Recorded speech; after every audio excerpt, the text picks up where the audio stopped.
یہ میرا جملہ ہرنولی والوں پتہ نہیں سمجھ آتی ہے کہ نہیں؟ ہرنولی والے انشاءاللہ سمجھانا بھی جانتے ہیں۔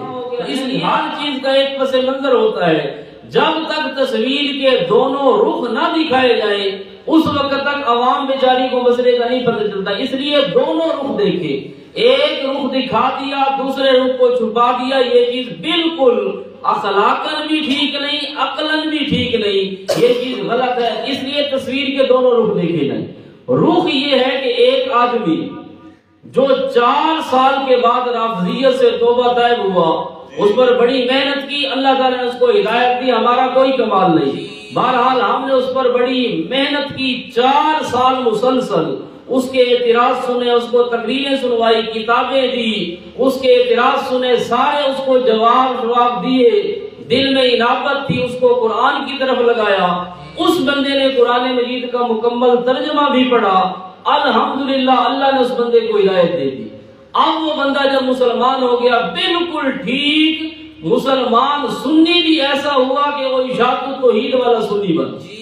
پھر اشاعت التوحید والا جب سنی بنا، اس کو ہم نے چند کتابیں دی، تقاریر دی، ایک تقریر میں نے اس کو بھیجی حضرت علامہ عطا اللہ بندیالوی سے، تو ہم نے وہ تقریر بھیجی اور وہ بڑی بہترین تقریر تھی، انداز بھی زبردست تھا۔ اس میں حضرت صاحب نے فرمایا کہ دیکھو جی، جس گھر کے آنگن میں ابو بکر عمر نام کے بچے کھیلتے ہوں وہ گھر رافضیوں کا نہیں ہوا کرتا۔ میں نے خود یہ کلپ اس کو واٹس ایپ کیا، اس نے سنا اور ماشاءاللہ لکھا، بڑا خوش ہوا کہ واقعی ٹھیک۔ پھر کچھ دنوں کے بعد اس بندے کے ہاتھ یہ فتویٰ لگا ضیاء العلوم والا۔ جب یہ فتویٰ اس کے سامنے آیا، اس نے یہ فتویٰ دیکھ کر اس نے یہ فتویٰ مجھے سینڈ کی۔ اس سے پہلے میں نے وہ فتویٰ نہیں دیکھا تھا، سنا تھا اس کے بارے میں لیکن پڑھا نہیں تھا۔ اس نے مجھے جو سوال کیا اس کا انداز دیکھے، اس نے کہا حضرت صاحب آپ نے مجھے مسئلہ سمجھایا، میں نے اپنی ساری برادری چھوڑ دی، ساری رشتہ داریاں توڑ دی، میرے سارے رشتے ساری برادریاں ٹوٹ گئی، اب وہ مجھے گستاخ کہتے ہیں، مجھے واجب القتل کہتے ہیں، کوئی مرتد کہتا ہے، کوئی کچھ کہتا ہے، کوئی کچھ کہتا ہے۔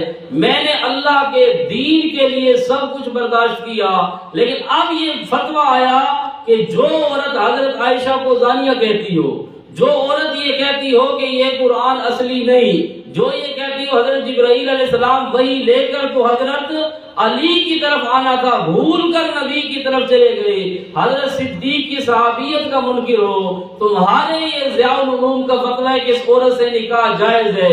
اس نے مجھے کہا کہ آپ مجھے بتاؤ میری رشتہ داریاں کیوں توڑوائی آپ نے؟ اب آپ اس کا جواب دو۔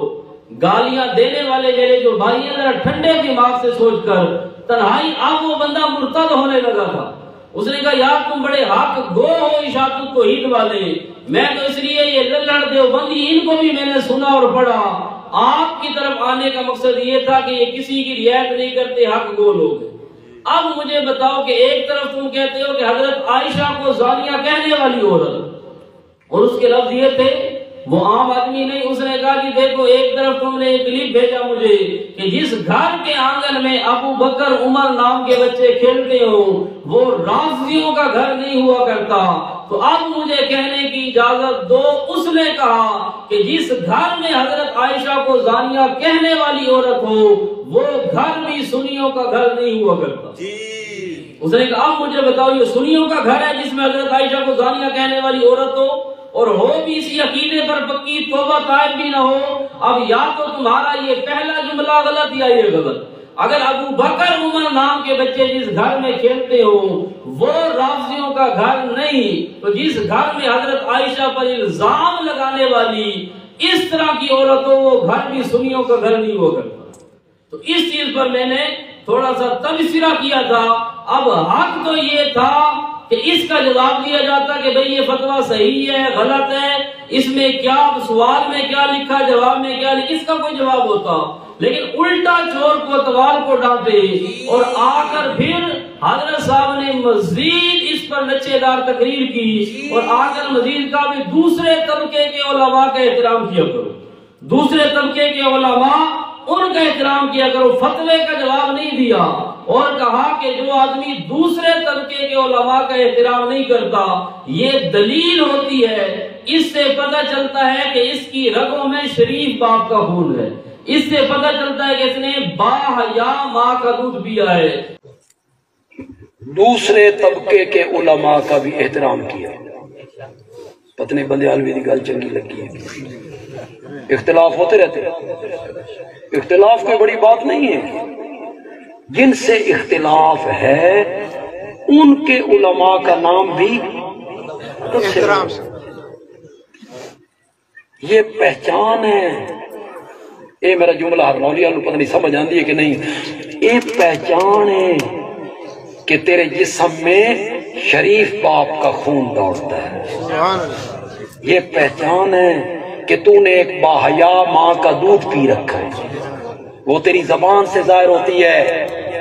میرے بھائیوں، غصہ اور ناراضگی کی بات نہیں، تنہائی میں سوچنا، ٹھنڈے دماغ سے سوچنا۔ اگر دوسرے طبقے کے علماء کے لیے کوئی سخت جملہ نکل جائے، اتنا اخلاق بھی آپ کا بلند نہیں ہونا چاہیے کہ قرآن و سنت سے بھی ابل ہو، اوپر کراس کر جائے۔ اب یہی حضرت صاحب ان کے اپنے بیان، اگر یہی علامت ہے تو حضرت لال شاہ بخاری جو شاگرد ہیں حضرت حسین احمد مدنی صاحب کے اور استاد ہیں حضرت علامہ یونس نعمانی صاحب کے، حضرت مولانا قاری عطاء الرحمان صاحب ان کے گجرات والے، ان کے بھی استاد ہیں، ان کے ساتھ ہمارا اختلاف ہو سکتا ہے، لیکن ان کے بارے میں حضرت صاحب نے اپنی کتاب میں لکھا لال کالے شاہ بخاری، لال شاہ بخاری کو کالے پیلے شاہ بخاری لکھا۔ پھر ان کے شاگردوں کے بارے میں دور تفسیر کی گفتگو ہے، اس میں کہا کہ ان کے اندر کیڑا پھڑپڑاتا ہے۔ آج انہی لال شاہ صاحب کے ماننے والے جو لوگ ہیں ان کے اندر بھی ایک کیڑا پھڑپڑاتا رہتا ہے۔ ماشاءاللہ اپنی زبان بھی دیکھ لو، دوسرے طبقے کے علماء کو لال پیلے شاہ کالے شاہ کہنا جائز ہے، پھر اس کو آپ نے کہا ان کے اندر کیڑا پھڑپڑاتا ہے۔ دورہ تفسیر کی مسند پر بیٹھ کر سن لو آپ۔ آج انہی لال شاہ صاحب کے ماننے والے جو لوگ ہیں ان کے اندر بھی ایک کیڑا پھڑپڑاتا رہتا ہے، کیڑا پھڑپڑاتا رہتا ہے، کیڑا پھڑپڑاتا رہتا ہے۔ یہ کیڑا پھڑپڑاتا ہے، پھر کہا بعض لوگوں کو یوں ہی خارش لگی ہوتی ہے، کچھ لوگوں کو یوں ہی خارش لگی رہتی ہے، کیڑا پھڑپڑاتا رہتا ہے۔ پھر ایک بیان ہے بریلویوں کے خلاف قائد آباد کا، جس میں حضرت صاحب نے لب کشائی فرماتے ہوئے یوں احترام کیا دوسرے طبقے کے علماء کا کہ سیال والے پیر کے بارے میں کہا ان کی قبر کھولو، اس کی شکل خنزیر کی طرح ہوگی۔ تو پیر سیال دے قبر دی کھولن دی ذمہ داری لے، ہن ویکھدے ہاں خنزیر دی شکل کتنی بنی ہوئی۔ آؤ۔ اور پھر یوں کہا کہ اپنے مولویوں کو سمجھاؤ، ورنہ وہ پھر سلطان رائی والا ڈانگ بھی مارا، اور کیا کہا کہ میں تمہاری شلواریں اتار کر درختوں پر ٹانگ دوں۔ آپ بریلوی طبقہ اپنے مولوی نو لگام دو، ورنہ میں تواڈے پیراں دیاں سلواراں ٹانگ دیاں گا درختاں دے اوتے۔ اب دیکھو، یہ کہنا کہ تمہاری پیروں کی، تمہاری بھی نہیں تمہارے پیروں کی شلواریں درختوں پر ٹانگ دوں گا، یہ پیروں کا اپنے احترام کیا۔ اور پھر کہا پاولی دا پتر، حرام خور، پھر اور حرام خور کا، پھر کہا الو کا پٹھا۔ روکو انہاں الو دے پٹھیاں نو، پاولی دا پتر نہ ہوئے تاں۔ تو آیا بڑا عالم، نواب دا بچہ، یارویں خورا، یتیماں دا مال کھانے والیا حرام خورا، تیجے 7، 10 اور 40 دے اتے بیواواں تو الو کا پٹھا کہو، پاگلی کہو، حرام خور کہو، تم کو اندر کیڑا پھڑپڑاتا ہے، خارش لگی ہوئی ہے، شلواریں ٹانگ دوں گا، تیرا دھوبی والا کام تو یہ کر دوں گا، فلاں کر دوں گا۔ اس لیے میرا بھائی ذرا ٹھنڈے دماغ سے سوچ، یہ جو تو نے نشانی بیان کی ہے شریف باپ کے خون کی، اب اگر کوئی آدمی آپ کو ہی یوں کہہ دے کہ حضرت صاحب ایک طرف آپ کا یہ قول ہے، دوسرے طبقے کے علماء کا احترام کرو، سمجھ آئی کہ نہیں ہانولی والوں کو؟ ہاں، ہانولی والے انشاءاللہ سمجھانا بھی جانتے ہیں، تو اس لیے سمجھ آئی کہ نہیں آئی؟ تو یہ دوسرے طبقے کے علماء کا احترام نہ کرنا اگر شریف باپ کی نشانی، جس میں اس کے باپ کا، شریف باپ کا خون، باحیا ماں کا دودھ، اگر یہ سگرے کبرے ملا کر تم پر کوئی آدمی فٹ کرے پھر کیا ہوگا؟ اس لیے ذرا سوچ سمجھ کر کہنا چاہیے کچھ۔ پھر اس کے علاوہ حضرت صاحب نے ابن جریر طبری، اس کے بارے میں ایک کتاب میں لکھا کہ ابن جریر طبری یہ شیعہ تھا، اور اپنا رسالہ ضیاء توحید اس میں لکھا مشہور مفسر صراط الذین انعمت علیہم کی تفسیر میں مشہور مفسر ابن جریر طبری رحمت اللہ، ایک جگہ پر شیعہ اور دوسری جگہ پر رحمت اللہ، ایک جگہ پر اسی مظلوم اور جو واقعہ کربلا ہے اس کے اندر لکھا ایک جگہ پر دو صحابی حضرت اور تھے صغار صحابہ میں سے حضرت عبداللہ ابن حنظلہ حضرت عبداللہ ابن موتی کے بارے میں لکھا، دو کے بارے میں لکھا کہ شریر آدمی، صحابہ کے بارے میں کیا لکھا شریر، پھر لکھا کہ ہم نے دوسرے ایڈیشن میں کوئی ایک لفظ کی بھی کمی بیشی نہیں کی لیکن وہاں پر شریر کا لفظ مٹایا، حق تو یہ تھا کہ توبہ کرتے رجوع کرتے لیکن وہاں پر بھی یو ٹرن لیا اور لفظ شریر کو مٹا کر یزید کے مخالفین آئے، یہ لکھ دیا، ورنہ یو ٹرن کے تقریباً 75 مثالیں ہیں جو ہم نے ڈھونڈی ہیں، اب وقت نہیں، تو اس لیے مسئلہ یہ سمجھیں کہ دوسرے طبقے کے علماء کا احترام، دوسرے طبقے کے علماء کا احترام ایک ہے میدان دعوت میں، پورا مسئلہ سمجھے، ایک آپ کسی کو دعوت دیں اس وقت مسئلہ اور ہے، ایک ہے مقابلہ، ایک ہے مناظرہ، ایک ہے جواب تل کا بھی تل کا، اس کے اندر قرآن مجید نے خود فرمایا کہ ان عاقبتم فعاقبوا، قرآن نے خود فرمایا اگر وہ زیادتی کرے تو تم بھی زیادتی کرو، دوسری جگہ لا یحب اللہ الجہر بالسوء الا من ظلم، تیسری جگہ میں فرمایا لا تجادلوا اہل الکتاب الا باللتی ہی احسن الا الذین ظلموا منہم، اہل کتاب کے ساتھ مناظرہ بہترین طریقے سے کرو الا الذین ظلموا منہم، ہاں اگر وہ زیادتی کرے تو پھر تم بھی کر سکتے ہو۔ پھر قرآن نے کہا دوسرے طبقے کے علماء کا احترام نہیں بلکہ قاتلوا ائمۃ الکفر، قرآن نے کہا پہلے نمبر پر مولویوں کی گچیاں رگڑو، قاتلوا ائمۃ الکفر، اگر جہاد ہو چھوٹے موٹے سپاہیوں کو بعد میں مارو، ائمۃ الکفر مولویوں کو پہلے مارو، ایک مولوی اگر زندہ رہا یہ ساروں کو خراب کرے گا، اس لیے ائمۃ الکفر ان کو پہلے مارو۔ اگر میرا بھائی یہ چیز اخلاق ہے تو قرآن نے خود کہا اُتُلِّم بَعْدَ ذَلِكَ زَنِيمٌ، کیا معنی ہے اس کا؟ اُتُلِّم بَعْدَ ذَلِكَ زَنِيمٌ، یہ کیا ہے؟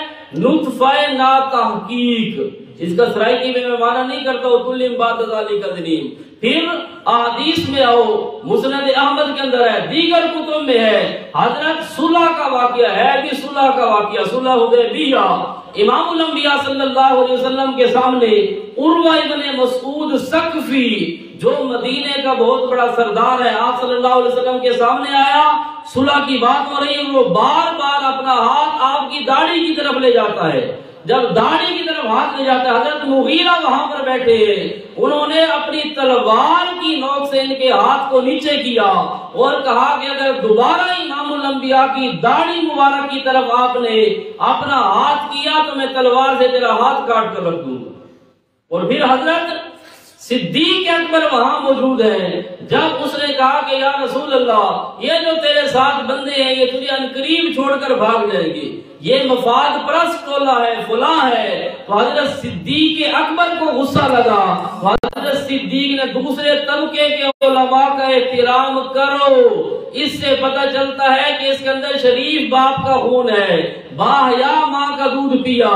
اب ذرا ٹھنڈے دل سے سوچنا حضرت صدیق نے دوسرے طبقے کے علماء کا کیا احترام کیا۔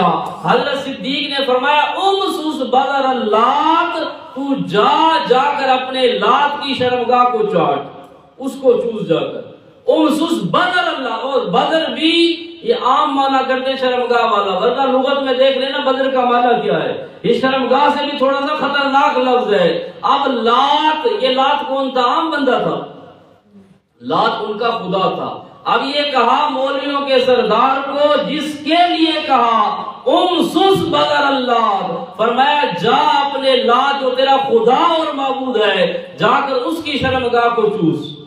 یہ سخت جملہ تھا لیکن یہ جواب میں تھا، اس لیے دوسرے طبقے کے علماء کا بھی احترام کرو، ورنہ کیا شریف باپ کی علامت ہے۔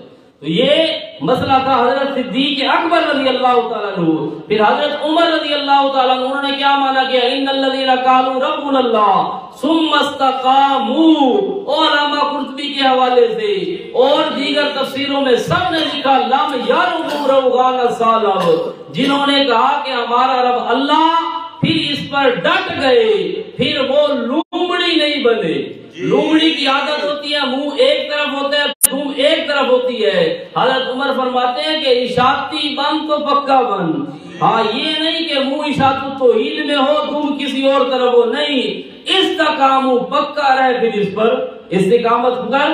تو یہ اپنوں کے بارے میں کہا استقامو کا لفظ. اسی طرح اگر ہمیں کہتے ہیں نا دوسرے طبقے کے علماء کے احترام، اب ہم جو کہتے ہیں دیوبند سیمٹو یقال لہو للڑ، اب یہ للڑ ہم نے کہا یا شیخ القرآن مولانا غلام اللہ خان رحمۃ اللہ علیہ نے لقب دیا؟ اگر یہ شریف باپ کی علامت نہیں تو ذرا ٹھنڈے دماغ سے سوچنا یہ لقب ہم نے نہیں دیا، للڑ کا لقب ان کو دیا حضرت شیخ القرآن نے. اور للڑ کے دو معنی، ایک ہمارے علاقے میں للڑ کہتے ہیں کملی گاؤں، جو گاؤں ہو نا کملی گائے، جس بیچاری کو پتہ نہ چلے گھاس میں منہ ڈالنا ہے کیا کرنا ہے کیا نہیں، اس کو بھی للڑ کہتے ہیں. یا للڑ یہ لیل سے ہے، کچے بیر سے، جس طرح وہ بد مزہ ہوتا ہے یہ دیوبند سیمٹو بھی بد مزہ. مشرک کا ایک اپنا مزہ، موحد کا بھی ایک اپنا مزہ، یہ درمیان میں آ گئے، ایک ٹانگ ادھر ایک ادھر. اب ان کو للڑ کا حضرت شیخ القرآن مولانا غلام اللہ خان رحمت اللہ تعالی علیہ نے، اور حضرت شیخ صاحب بریلیوں کو کہتے ہیں چمو چٹو پارٹی. تو یہ دوسرے طبقے کے علماء کا احترام تھا، چمو چٹو پارٹی. اس لیے اپنے زاویے تھوڑے ٹھیک کرو، میزان ترازو وزن کرنا میرے بھائی ٹھیک کرو، آپ پر ہٹ نہیں. اور اچھا اسی طرح حضرت سید عنایت اللہ شاہ صاحب بخاری رحمت اللہ تعالی علیہ پیرانے پیر، وہ کہتے تھے اپر کلاس مشرک اور لوور کلاس مشرک. وہ پھر لگڑا لگاتے تھے ان پر. اور حضرت مولانا حسین علی صاحب رحمت اللہ علیہ ان کو وہاں بجرا سے کیوں نکالا؟ توحید کی وجہ سے. لیکن وہ کون سا توحیدی جملہ تھا جس کی وجہ سے وہاں بجرا سے نکالے؟ وہ واقعہ ذرا بیان کرو کہ ملکوں کی جو عورتیں اور زنانیاں آ رہی تھی دربار سے، ان کو حضرت مولانا حسین علی رحمت اللہ علیہ نے کیا کہا تھا؟ وہ نہیں بتائیں گے آپ کو کبھی بھی. حضرت مولانا حسین علی صاحب کو نکالا گیا اسی سختی کی وجہ سے نکالا گیا، ورنہ مشرک کا اگر احترام ہوتا تو مولانا حسین علی صاحب کو کبھی نہ نکالتے، ان کو وہیں رکھتے. اسی طرح حضرت قاضی شمس الدین رحمت اللہ علیہ، انہوں نے مخالف طبقہ کا اتنا احترام کیا کہ ان کو مباہلے کا چیلنج کر دیا. یہ احترام تھا نا دوسرے طبقے کے علماء کو کہا کہ آؤ میرے ساتھ مباہلہ کرو. تو اس لیے تصویر کے دونوں رخ دیکھنے چاہیے. اور مسئلے کی وجہ سے اگر کسی کو غصہ آ جائے، غیرت آ جائے، تو اس کو اللہ مقام مدح پر بیان کرتے. بعض لوگوں نے کہا یہ چھوٹا تھا وہ بڑا تھا، میرا بھائی چھوٹا ہے یا کوئی بڑا ہے. مسئلہ یہ ذہن میں رکھو، اگر کسی آدمی کو مسئلہ کی وجہ سے غصہ آ جائے، غیرت آ جائے، تو کیا یہ چیز مذموم اتنی ہے کہ اس کی ماں بہن کو ایک کر دو؟ تو اب حضرت موسیٰ علیہ السلام یہ چھوٹے ہیں اور حضرت ہارون بڑے ہیں، لیکن حضرت موسیٰ علیہ السلام واپس آئے، قوم کی حالت کو دیکھا شرک کرتے ہوئے، تو حضرت موسیٰ علیہ السلام کو غصہ لگا، حضرت ہارون کی داڑھی بھی پکڑی کہ نہیں، سر کے بالوں میں سے بھی پکڑا، اور انہوں نے کہا یبن ام لا تاخذ بلحیتی ولا براسی، میرے سر کے بالوں کو چھوڑ دے، داڑھی کو چھوڑ دے. حالانکہ چھوٹے نے بڑے کی داڑھی کو پکڑا، بڑے کے بالوں کو پکڑا. تو یہ مسئلہ کی وجہ سے، مسئلہ کی غیرت کی وجہ سے اگر غصہ آ جائے، اللہ نے یہ چیز مقام مدح میں بیان کی. حضرت موسیٰ علیہ السلام کی تذلیل نہیں کی نعوذ باللہ، حالانکہ وہ چھوٹے تھے، لیکن مسئلے کی غیرت میں اگر انہوں نے یہ کیا تو کوئی مسئلہ نہیں. یہ چیز ہوتی رہتی ہے. اس لیے تصویر کے دونوں رخ کو دیکھنا چاہیے، ایک رخ آدمی نہ دیکھے. اب ہمارا مطالبہ صرف یہی تھا کہ اور اگر کوئی فتویٰ دے تو بے شک دے، کوئی اگر دیوبند سیمٹو والا دیتا، کوئی بریلوی دیتا، کوئی مسئلہ نہیں، ان کا اپنا ایک مذہب ہے. لیکن جس آدمی نے اتنی محنت کی ہو صحابہ کے نام پر، جس کو لوگ اسی نام سے جانتے اور مانتے ہو، کم از کم ان کو ایسا فتویٰ نہیں دینا چاہیے. اب وہ 4 سال کی محنت کے بعد بندہ مرتد ہو جاتا تو اس کا جواب کون دیتا قیامت کے دن؟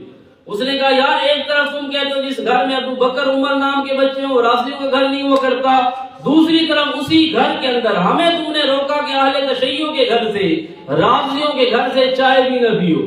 کہتے ہیں نہیں لوگوں کو ان کے گھر سے چائے نہ پیو، کھانا نہ کھاؤ، ان کے ساتھ تعلقات نہ رکھو، لیکن گھر میں جو اگر وہ آ گئی پکانے والی پھر چائے پلانے والی پھر کپڑے بھی وہی دھوئے، ماں بھی اس کی ساس بنے گی تمہاری، اور باپ بھی اس کا سسر شریف ہوگا، اس کے بھائی بھی تمہارے برادر نسبتی ہوں گے۔ اس لیے یہ مسئلہ تھا، حق یہ تھا کہ مسئلے کا جواب دیتے، باقی اگلی باتیں چھیڑ دی وہ پھر ان کی اپنی قسمت۔ اس لیے خام خواہ کسی کو چھیڑنا نہیں چاہیے، جو مسئلہ تھا آپ اس کا جواب ہاں یا نہ میں 2 منٹ کا دے دو، خام کا تماشا بنانے کی ضرورت نہیں تھی۔